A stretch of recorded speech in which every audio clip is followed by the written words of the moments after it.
The Twisted Shadow by Ask Gabriel Falk. Chapter 1. The Beginning. The year is 2035. The world has become better than it used to be.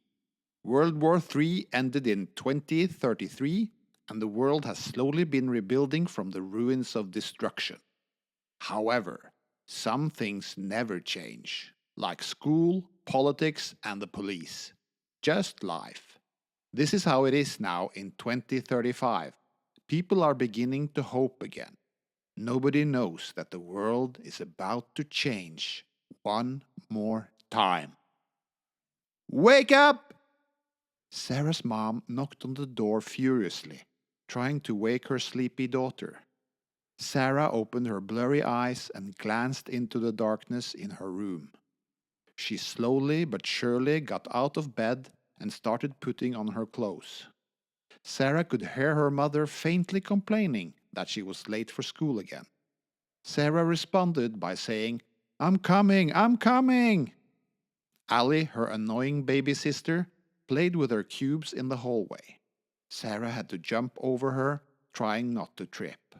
She quickly rushed into the kitchen, grabbed her school lunch, and ran out the door. She ran all the way to school as fast as she could. She was only a quarter of the way there when she heard the school bell ringing. Late again. She couldn't believe it. No matter. She found her hidden courage and ran to school as fast as humanly possible. School was such a chore. Sarah finally got her ass to school and went to the classroom. After a few minutes, the English teacher came. The teacher said in a calm and annoying voice, Right. Flip your English tablets to chapter 54. And then let's get started with this English test. Sarah managed to finish rather quickly, and eventually, everyone heard the bell for the lunch break. Sarah went to her lunch table. She had already packed lunch, but she knew that ice cream was available today. Sure, not the good kind, but at least it was something. By the time she was finished eating her ice cream, lunch was over. She knew school would end early this day because of the terrorist attack that happened a year ago. Everyone was supposed to go home early to pay their respect.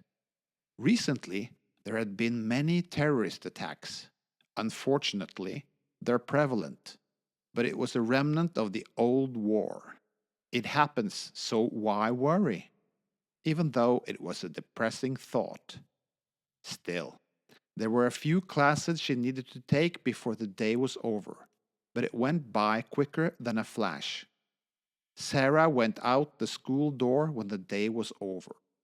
She did have homework, but surprisingly, it was one of the easiest homeworks she had ever seen. She shrugged and slowly went to the bus a few minutes later. A bus ride later, she was home safe and sound. Sarah took the easy homework and started solving the problems. The first problem, 10 times 10. And the second problem, 10 times 20. Ridiculously easy. Sarah said in an annoyed voice, I'm still in high school and I'm getting questions like these? Oh boy, my school really doesn't have enough money to give me the proper education. She began to rumble and rant to herself. Stupid school system, stupid police, those damned government officials. Why can't we have books? Why did the old people burn them to the ground? After a while, she heard her phone ringing. Sarah picked up the phone. It was her best friend Tom. Tom and Sarah talked over the phone for hours about small, everyday things. Eventually, Tom said something very interesting. With his usually dumb-witted voice, Tom asked, Do you remember the old factory town inside the forest that your granddad told us about? The one that's been closed for 60 years? Well, something has been burning in the forest recently, nearby the factory, I think. And nobody's gone there to check it out. I was wondering if you wanted to come and see if there was something interesting there. Sarah said with glee. Isn't that factory closed for a very bad reason? Well, okay, yeah, let's do it. Tom and Sarah agreed to meet out in front of the forest. In her mind, something interesting could have happened there. Eventually, after half an hour, she met up with Tom. Tom said with a very excited voice, I've heard some crazy rumors about this place. Turns out the factory inside the forest was blown up. That's why it's been burnt to the ground. No one knows why it was burned down, but I do believe some believe it was terrorists. Tom had to catch his breath. He was totally overexcited. Few people could have known about this factory, except the old folks, especially those who remembered the war. Sarah felt a chill go down her spine, but then she straightened herself up and said with confidence, Well, that means that no one has actually gone out there because there were chickens. And besides, I'm pretty sure we can get out some old equipment for show and tell in school. Tom thought about it for a second, and then he nodded his head. He whispered to Sarah, All right, but this'll be our little secret. Who knows? We might find something exciting. Sarah nodded her head and they went into the forest. They walked together for a long time, probably for about 2.5 hours. After a while, they saw a burnt tree followed by another burnt tree. And then they saw even more blackened and burnt trees than they ever saw before. After all the charred and burnt trees, linked trees had grown together. Wow! They knew they were getting closer, more close than they were comfortable with. They got a bad feeling when they saw a small burnt factory town. At the end of it, a giant broken down factory building appeared with a huge sign that said, Red Rainbows Incorporated. Tom said in a shivering voice, It looks like we found it. They looked at each other for a couple of seconds. Tom said with a giddy voice, Let's find a way in. There must be something in there. Sarah pointed out that there was a door.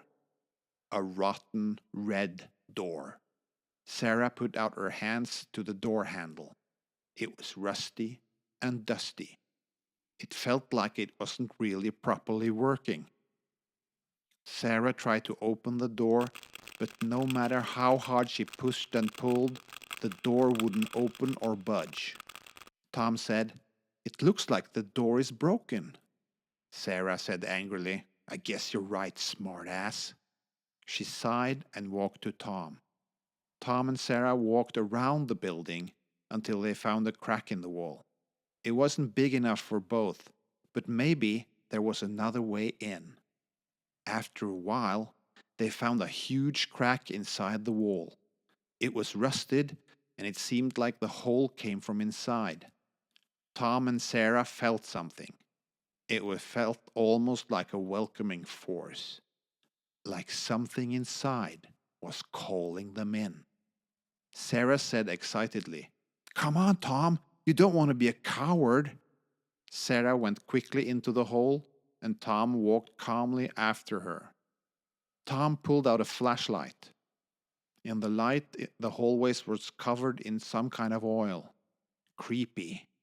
Tom found Sarah in the middle of a crossroad inside the factory. He asked, Sarah, are you okay? Sarah responded, Yeah, I'm fine. Do you have an extra flashlight? Tom said, Always. Tom pulled out a more miniature flashlight. It's not as bright as the other one, but it'll do the trick. He winked at her and handed her the flashlight. Sarah picked it up and turned it on. Hey, Tom, I think we should split up. I mean, we can cover more ground that way and find more cool shit. What do you say? Tom thought about it for a second and agreed. All right, but don't hurt yourself, Sarah. After a while, Sarah and Tom went their separate ways. Tom went left and Sarah went right. Unknown to them, something was lurking in the shadows. Something that was twisting and twirling. Tom was walking down the dark hallway when he spotted something out of the corner of his left eye. He stopped and stared for a moment. "Could it be?" he whispered. "A library," he said with shock. Tom hadn't seen a library before. The last time he saw a book was in his grandfather's cellar, hidden and forgotten. Tom thought that all the libraries were burnt down in the war. With a giant grin on his face, he picked out an old journal from the shelf. He read with excitement, "The personal journal of..." This made no sense. Tom couldn't understand any of it. He flicked the pages until he finally found something he could read. It read, "Blood for blood, color for color, war for war, love for hate, and light is safety." Tom had to stop reading. He felt an eerie chill down his spine when he read the final sentence. "Twisting shadows fall through the ceiling. This factory is not for the light-hearted. Demons spawned of cruelty and hatred will purify this world in everlasting fire." Tom felt a dark, ominous feeling of dread go through his very being. He quickly turned around, but he didn't see anything. He still felt as if something was watching him. Meanwhile, Sarah also went down the other hallway from Tom. A really stinky smell started to fill the hallway. It gradually became a more rancid and foul stench, and eventually her flashlight ran out of power. Sarah felt very scared. There were quite a few things that could scare her, but total darkness certainly was one of those things. She banged the flashlight on the wall and said desperately, "Come on, you stupid device! Work, goddammit, work!" Eventually, the flashlight made a small beam of light again. Alas, the horrors of sorrow weren't over. They had only begun. The hallway she was standing in now was covered in a red and slimy substance. It smelled terribly foul and looked like it was bleeding down from the walls. She put her fingers in it and smelled it. She was shocked when she realized what it was. She said with a tiny shivering voice, "Blood!" Suddenly, the flashlight all began to turn on and off again. Every time the darkness fell over the blood, it started creeping down the walls, getting closer and closer until Sarah heard a voice right behind her. She was frozen in her place by paralyzing fear. In horrific agony, a mysterious voice said, "Your body is mine." Sarah felt gooey oil starting to drip down and cover her body. She felt as if she was being burned alive by it. Every second it felt like 100% of pure agony. She screamed for help at the top of her lungs, but nobody came. Eventually, she woke up inside a black void of complete nothingness. She saw something that was more terrifying than the damned curse of death. Her body was fading until it became totally translucent.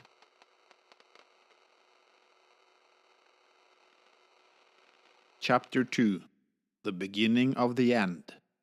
Meanwhile, Tom was walking around in the factory. He walked slowly down the hallway. After a while, he felt like he was moving around in dark, everlasting darkness. Then he saw something very terrifying. The hallway was moving.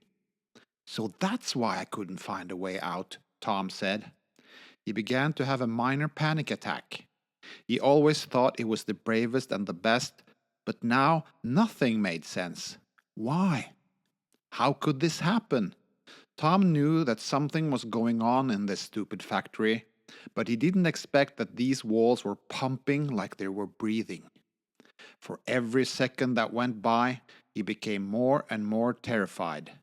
Eventually, his flashlight began to flicker. The dark substance started bleeding through the walls whenever darkness went over the room. It was drawing closer and closer.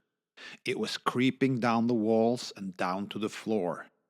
Slowly but surely, it crept closer to Tom.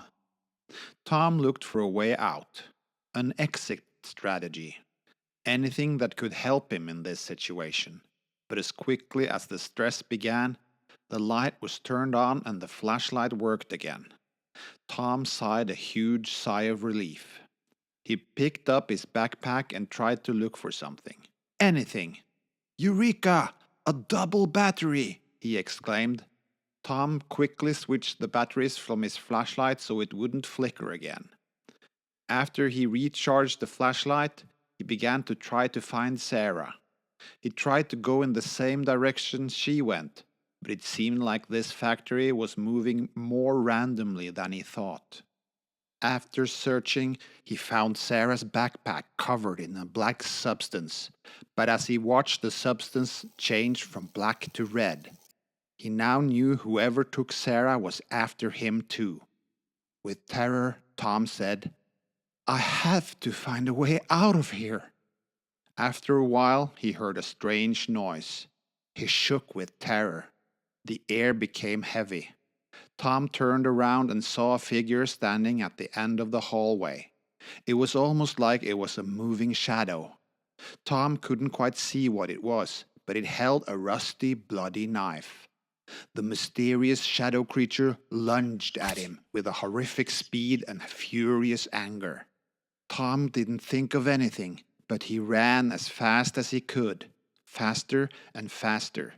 No matter how quickly he ran, the shadowy creature was always right behind him. The shadowy creature said in Sarah's voice, "You can't escape." Tom squeaked in a terrified voice, "Sarah?" He stopped and turned around, but there was nothing there. Tom's flashlight began to flicker again, and then he just knew this was near the end. Every time the blackness went through the room, he could hear someone walking towards him. A glowing red eye began to appear. Tom began to lose all hope. He started to pray to anything that could have saved him, anything that could keep them from this, but nobody came. Eventually, he heard cracking, stomping, and breathing. Tom heard something speaking in a decayed and deathly terrifying voice.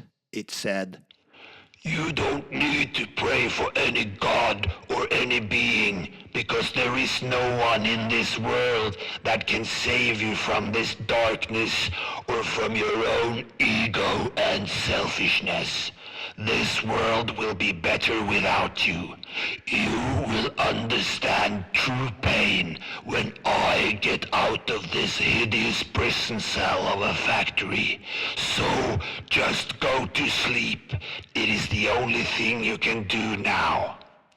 Tom wanted to protest against what this creature or this thing said, but he couldn't.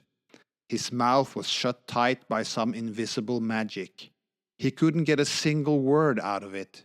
He tried to think of an escape, anything or something that would relieve him of this torture, but he couldn't come up with a single thing.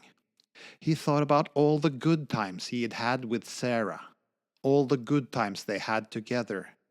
Why was I so selfish? He fought with himself.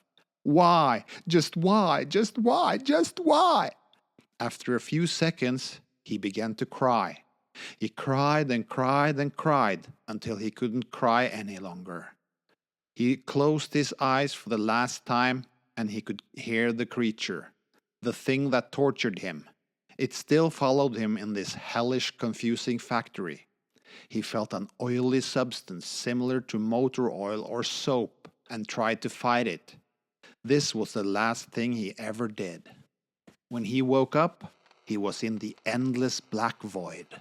He felt like he was in pain, more pain than he'd ever been in. Tom eventually saw something in the most profound, blackest void that he was in. He saw a barely noticeable figure, but it was something that he could recognize. He said with shock, "Sarah?" He couldn't believe it. He jumped forward and hugged her. She responded very quietly. "Tom, is that you? I can't see you. I can't see anything." Tom looked closer at Sarah's face. He became a little shocked. Her face was mangled. Her eyes were torn out. He also saw something that was more than just a little creepy. Sarah was translucent. Tom said with a shocked expression, "It's okay. I'm here. I'm here." Chapter 3: Metamorphosis. Meanwhile, in the endless factory, on the darkest floors, in the darkest night, a body lay on the ground. Tom's corpse was lifeless and motionless. Oh no, that was a lie, and eventually the body began to move. It was twisting and twirling. The skin turned as gray as ash. The muscles expanded, and sharp claws and teeth began to appear. Fur started to grow on the arms and legs. The bluish-gray eyes turned to a reddish glow, reminding you of magma and fire. After a few seconds, the creature stood up with its new body and said with fury, "I'm finally free. It's time to rule the world with my great secret." In the horrific shock of the moment, there appeared to be two creatures here. "Are you sure about that?" said another creature. "You can't just take over the world willy-nilly like that. Even though our powers are greater than the humans that walk above. Hey, Demo." Demo began to laugh. "Oh, cool. Have you forgotten the last time we were free? Humans managed to seal us away the first time. This time we're ready. Let's just say my new vessel has a lot of information in his head. This is our chance to take over." Cruel thought for a moment, but agreed with Demo. She said, "All right, but how will we take over the world? Even if your vessel is super intelligent, it doesn't mean you are. So, I ask again, how will we take over the world?" Demo said with confidence, "Don't worry about it. All we need to do is feast on the human souls. It's been eons since we had bodies. We will make an army, eventually, but we must regain our strength. Besides, that means it's fewer humans to worry about." Cruel thought about it for a second, nodded and said, "It doesn't mean that the time is near. After all, building up the army will take some time. But I can do this in a hurry if it's okay. They won't be as powerful, but they will be quick to make." Demo responded, "It's okay, Cruel. Numbers will be our strength. However, I have to search for more information. I know that you'll do great, though. I know there's a village nearby where there are plenty of resources for the army. But be careful. Don't make them see you. They can ruin our plans if they have time for it." Cruel said with an intrigued voice. "Let's do it." After a while, Demo and Cruel began to walk in different directions. Krul went to the village nearby, and Demo went deeper into the forest, determined to find even more information. 3 months later. Breaking news. 15 people have been reported missing. Out of those people, 5 were adults and 10 were children. Police are searching for those people. Don't be worried, but stay safe out there. You never know. A man turned off the TV. Jeez, TV really sucks now.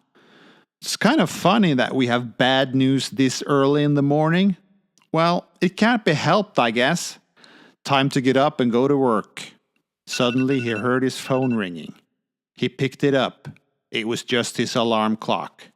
He got up from the sofa, put his name tag on a uniform. The name tag said, Jared. He was about to go to work when he heard a voice. Jared, you forgot to clean the couch again. It was his wife.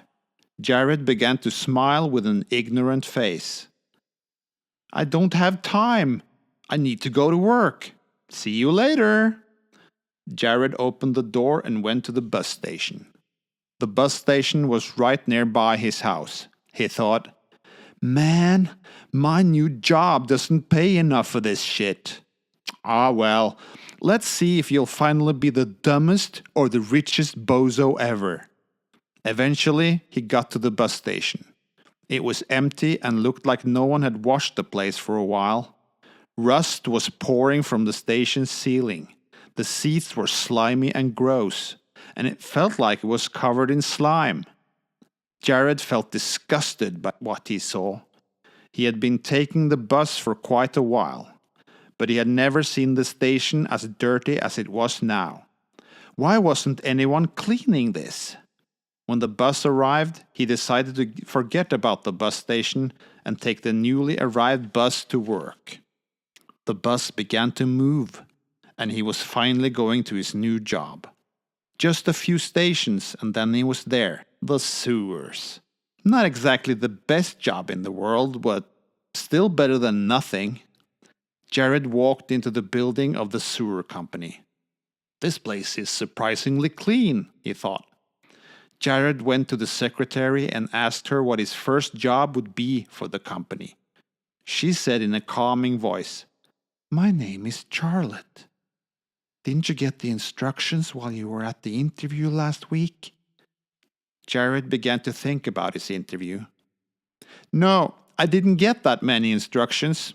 I was told to get in the building before 12 a.m., he said. Charlotte looked very confused and said, That makes no sense whatsoever. Usually people get their instructions before they go to work. I'll ask them what you're actually going to do. Charlotte picked up a phone and started talking to her superiors. After a couple of minutes, she put down the phone and said to Jared, Okay, the superior told me to tell you that you're going to go down to the sewers and remove the lumps of fat that are everywhere down there. Charlotte reached into the drawers of her desk and gave something to Jared. It was 5 giant garbage bags. She said with creepy confidence, You might need this. Talking to Charlotte would make any answer seem unsatisfying, but for Jared, it didn't. Jared began to make his way into the sewer entrance. The entrance was slimy. It was cleaner than he thought, but it was small and claustrophobic. The way down into the sewer shrank and shrank, and after what felt like hours, he was finally down. He took his flashlight that he had picked up from home and started looking for lumps of fat. The sewer was oddly quiet. It was like a black hole sucking all the sound from the air. He still could hear some rats, but they were few and far between. Even the water seemed like it was dry like sand. After a few minutes of searching, he finally found his first lump of fat. There was 3 of them. Small, almost the size of a coin. He began to pick up one after the other and put them in the bag he got from Charlotte. Jared was a little disgusted at how slimy the lumps were. After a little while, the bag was completely full, stinking and oozing with oil and all that disgusting pile of fat. It's only been a couple of hours, Jared thought, with a sick feeling in his stomach. Jared calmly took up his watch and looked at the time. He'd been working for 5 hours. Jared reflected it was kind of weird because it felt like only 2 hours. Deeper inside the sewer, he heard something really creepy and menacing. It sounded and felt like 1,000 people screaming in agony. But as fast as it started, suddenly it began to fade away. Jared started to become nervous and worried. He saw something blurry but not moving out of the corner of his eye. He looked around and saw a giant mannequin. He was incredibly confused and a little freaked. The mannequin's arms were shaped like giant spikes that straightened into swords. Looked like it was very weathered and worn, torn by time. Jared observed the mannequin for a while, and then voices began to howl and scream again. But this time, it was so painful that he had to put his hands to his ears to stop the horrible sound. When the sound stopped, he saw something shocking and spooky beyond belief. Another mannequin. It was standing right beside the other one. Identically horrifying, sword for arms. Jared began to think of a way out of the situation. His first thought was just to run away screaming, but he had a strong gut feeling that they would just kill him. Instead, he began to walk back slowly, always keeping an eye on the mannequins. He had just gotten a few steps backwards when his flashlight began to flicker and turn on and off, just for a few seconds. It was just quiet and dark now, pitch black, like an endless void of nothingness. Suddenly, the flashlight was back on again. Jared was relieved, but the relief quickly became terror. The mannequins were moving in the dark. They were getting closer and closer. Jared began to think, if these things could walk in the darkness, what happens if there is no darkness? After what seemed like an eternity, or just a few seconds, he thought of a way to have more light. He got the idea that the disgusting lumps of fat could hold the answer. If you managed to set them alight, there would be enough light for the mannequins to stay still. Then he could get the hell out of here. Jared began to run as fast as possible, always having the light on those things, the horrific mannequins. When he was far enough, he saw the figures moving. They weren't slow or fast, but they were just like they were animated puppets, being tweaked and twirled like soulless puppets controlled by strings. He couldn't think about that right now. He needed to make this lump of fat plan work. After a few minutes of running, he was finally a long distance away from the mannequin things, so he took the bag filled with fat and put it on the ground. Jared firmly grasped his flashlight and took out one of the batteries. He used some copper in the flashlight, and he managed to light the bag, making a small electrical current that set fire to the fat. It was a small burning fire that smelled like crazy. A horrible, unfathomable stink. He couldn't think about it or smell it for too long, so he took the batteries and all the parts from the flashlights and put them back together again. He speculated. That'll keep them distracted for a little bit. He began to run to the exits. What exits? Where was it? Where the hell was the exit? He tried to remember where the exit was, but no cigar. He couldn't frickin' remember. Eventually, he saw something that was spinning around in panic. It was the exit. He ran to the door and tried to open it desperately. The door wouldn't move an inch. He tried furiously to get the door to open, but it was almost like the doors were closed on the other side. Jared began to scream as loud as possible. "Help! Please! Just somebody! Someone help me! Someone! Anybody! Help me!"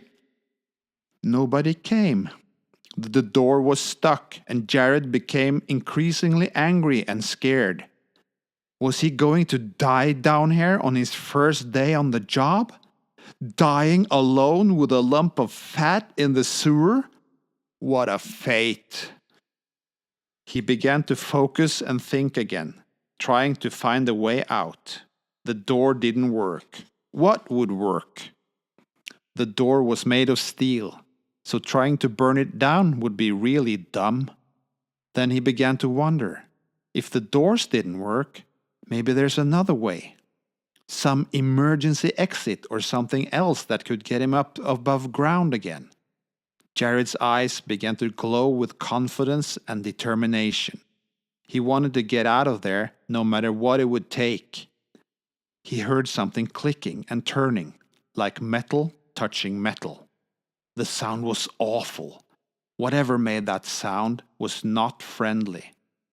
Jared began to walk down the endless corridors of the sewers until he found something very interesting. It was another pair of those horrific mannequin things, but they were all burned up and charred this time. Jared began to laugh fearlessly with beaming pride and said, "I guess that fat was much stronger than I thought. Never underestimate the fire, I guess." Jared laughed like crazy. With all the things that had happened, this was just the funniest thing to him so far. He may have seemed like a totally crazy person, but it struck him as amusing in a strange and weird way. Suddenly he heard something, a grinding, shrieky, and clunking noise. It was the same noise he heard a few hours ago. Sure, it wasn't that funny, but knowing that these things can burn so easily was hilarious. The noise became louder and louder. A figure began to show from the darkness. It was pouring out of the shadows like deep, dark ink. Jared became sleepy.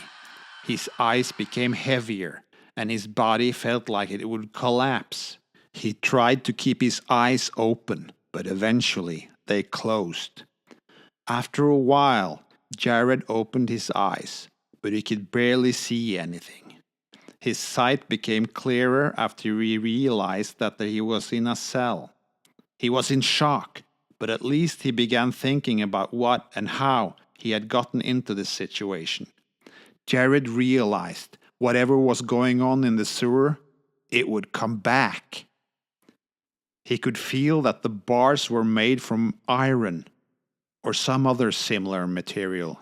It was like it's been there for centuries. He could feel it was rusted and worn, but still shiny.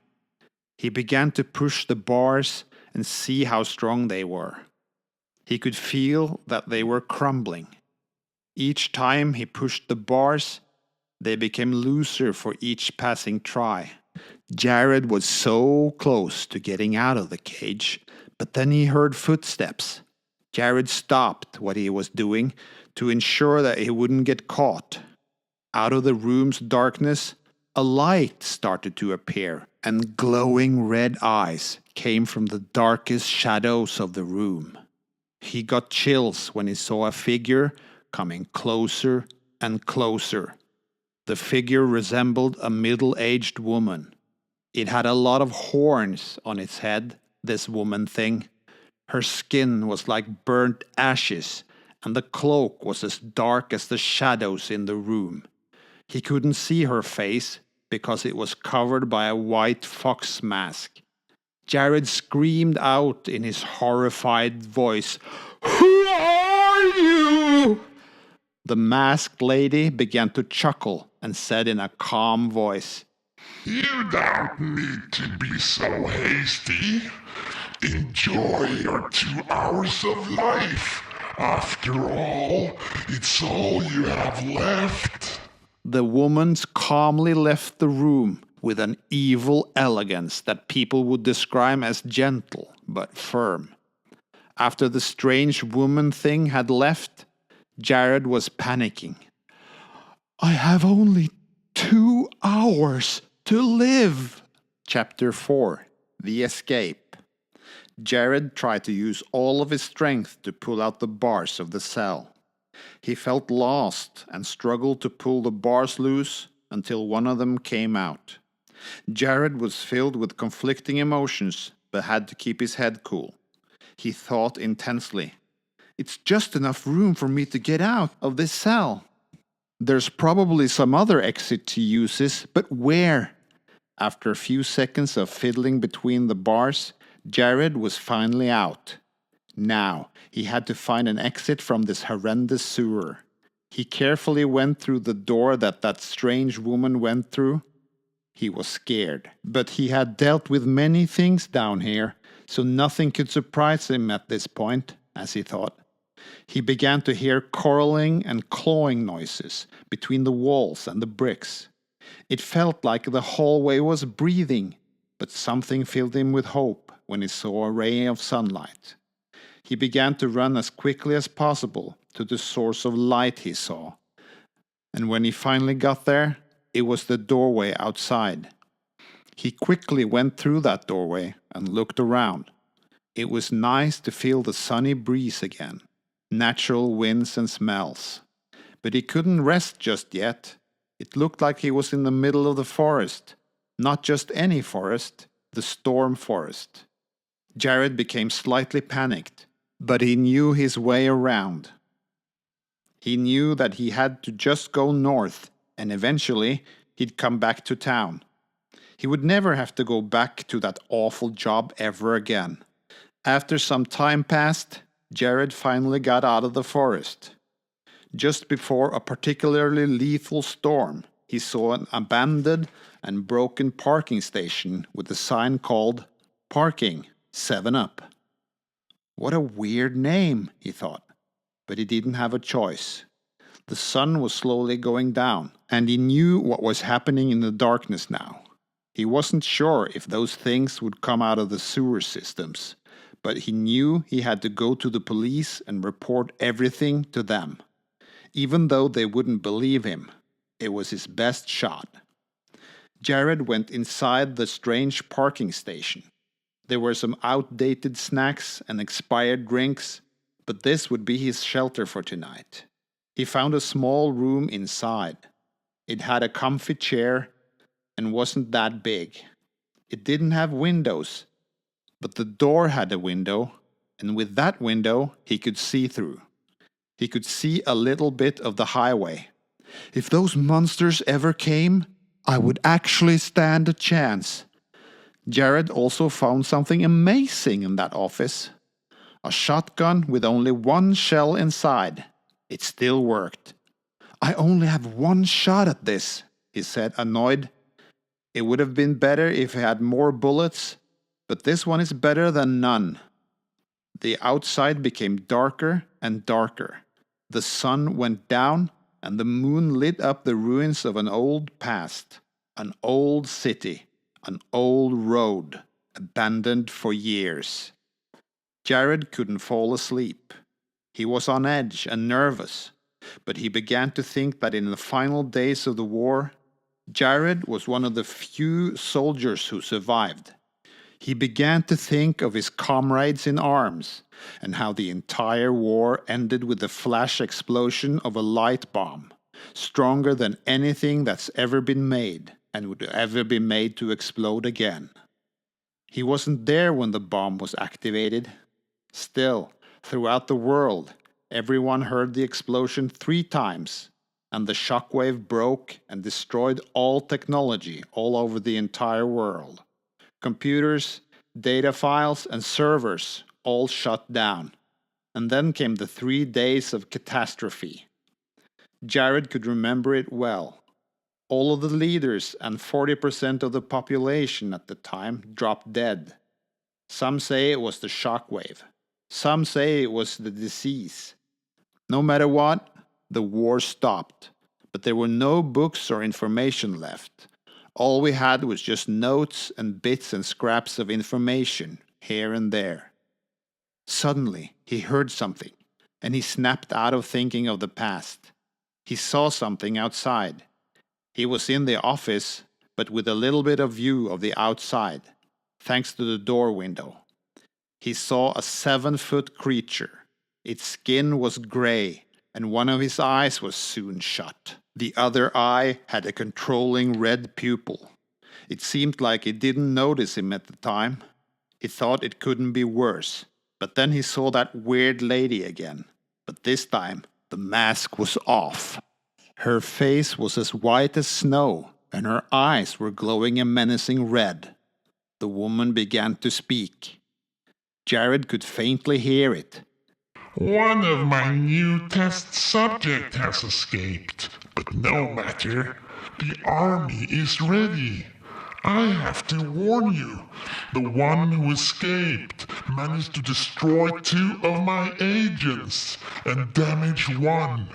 If you see him around here, he's probably dangerous, so be careful. You can't die yet without fulfilling our goals. The gray-skinned creature replied in a much more menacing voice. No worries. One human won't be enough to stop what's coming. And besides, I did it. I found it. It was stupid elementals that are all dead. And I have what they protected in the past. The woman creature looked excited and said, Ultimate powers are at our fingertips now. We just have to find a way to use it. Thank you, Demo. Jared couldn't believe what he just heard. An ultimate power army? What the hell was going on? He knew one thing. Those things were certainly not human. Jared had to sit down. The 2 creature demon things went through separate doorways. He was hiding inside of an abandoned office. How noble, he thought. Ironically and eventually, the stress got to him. He fell asleep. When he woke up again, it was morning, and he knew what he had to do. To get to his town and warn everybody about what was coming. He knew it wouldn't be easy, but as a former soldier, people would believe him, hopefully. After half a day of walking, Jared finally got to his town.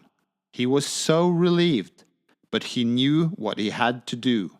He had to tell everyone what was coming. Only a couple of minutes, and I'll be there. And I'll tell the police everything I saw. But before he could finish that thought, something gruesome happened. The sky began to turn dark. Not by night, but it looked like an oily substance.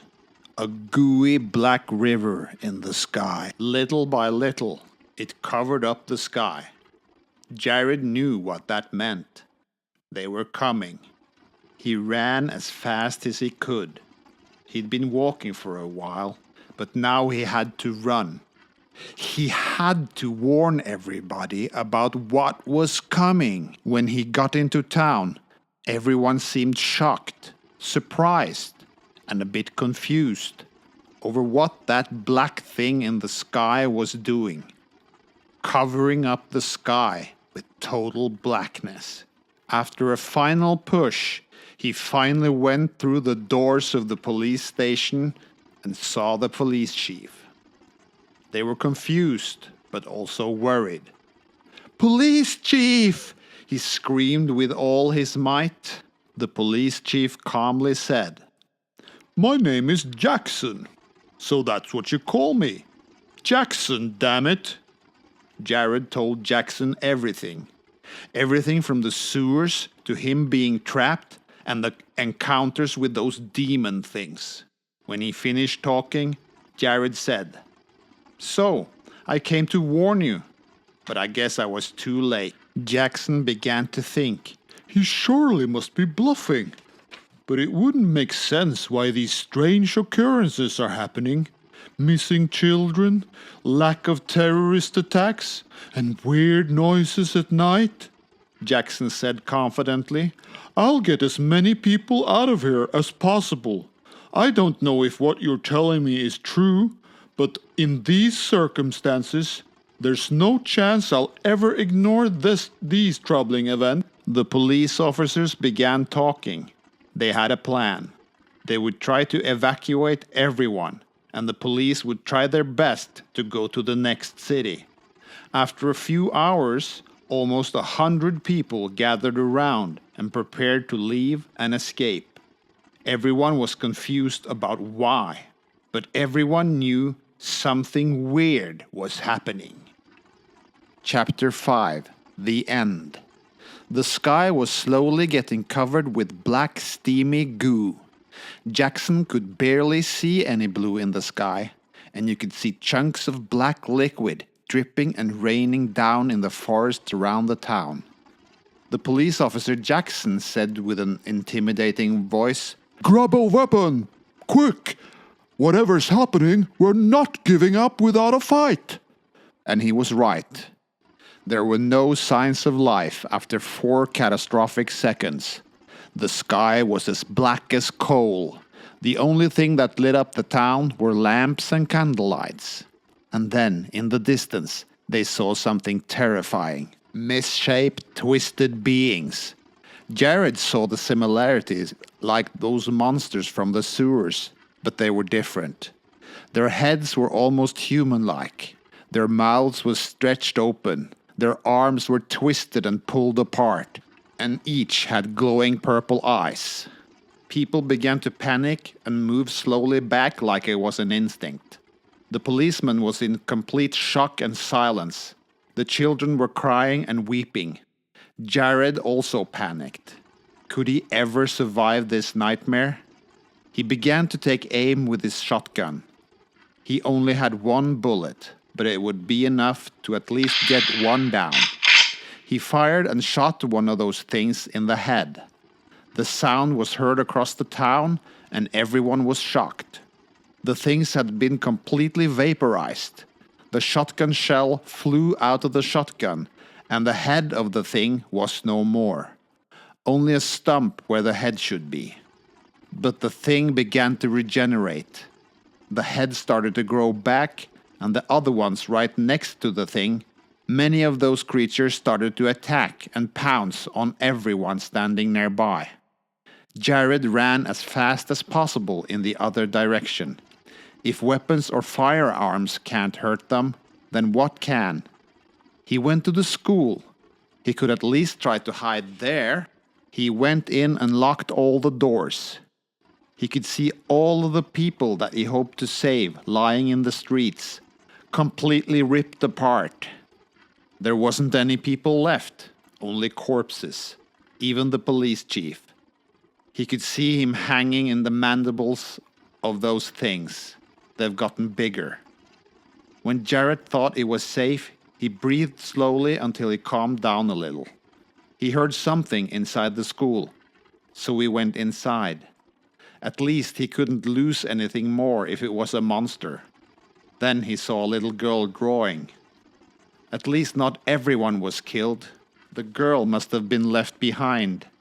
In a blindingly fast moment of surprise, one of the humanoid creatures broke through the window.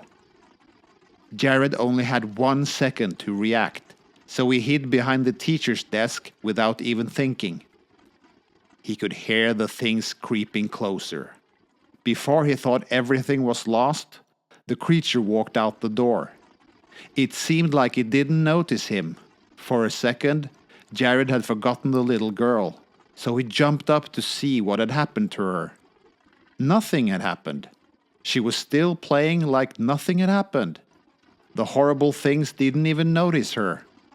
He was confused but thought, if abominable things like that couldn't notice her, maybe they only noticed fear, horror, or whatever it was. Perhaps they just saw fear. It would have been more courageous if he had walked out of the classroom to test his theory and walked up to the creature thing, looking more and more like a zombie. It was clear that he had to remain calm, no matter how gross-looking that being was. They could only feel fear, or could only see him when he was in horror, so he asked to just keep calm. The monster turned around. Jared was a bit scared for a slight second. The beast began to pounce. Jared, thinking quickly, pushed all his fearful thoughts and everything down in the most bottomless pits of his mind before the monster could take his life. Jared wasn't scared anymore, and the beast couldn't see him. The beast looked around, twisting its head and neck, but it seemed like he couldn't notice him.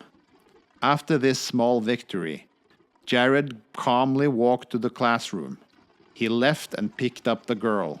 He tried to talk to her, but it seemed like she couldn't hear him. Jared didn't have any time to convince the little girl that he was there to save her. He just had to get them out.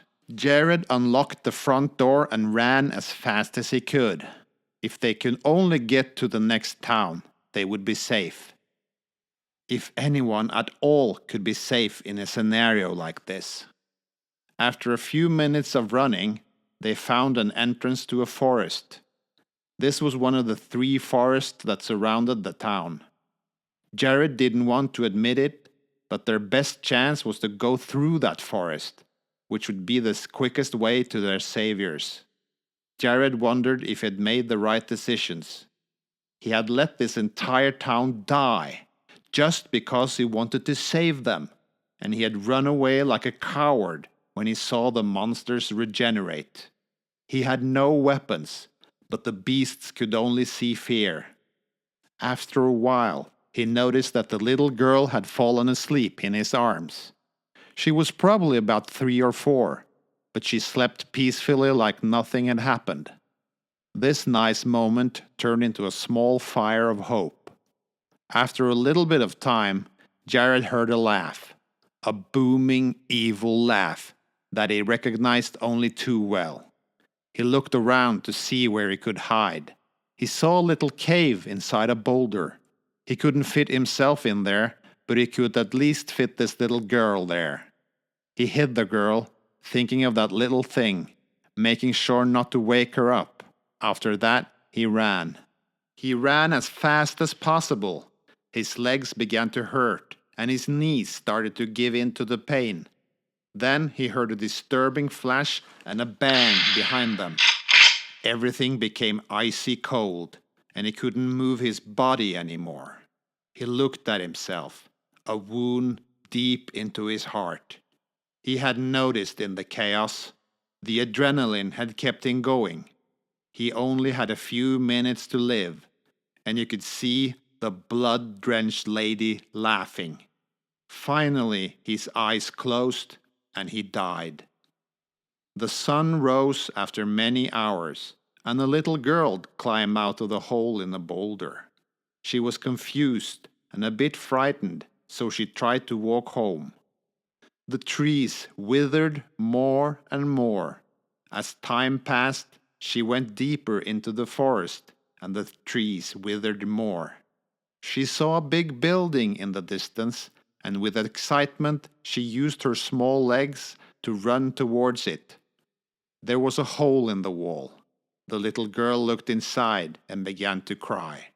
She saw her sister Sarah's mangled corpse lying on the ground.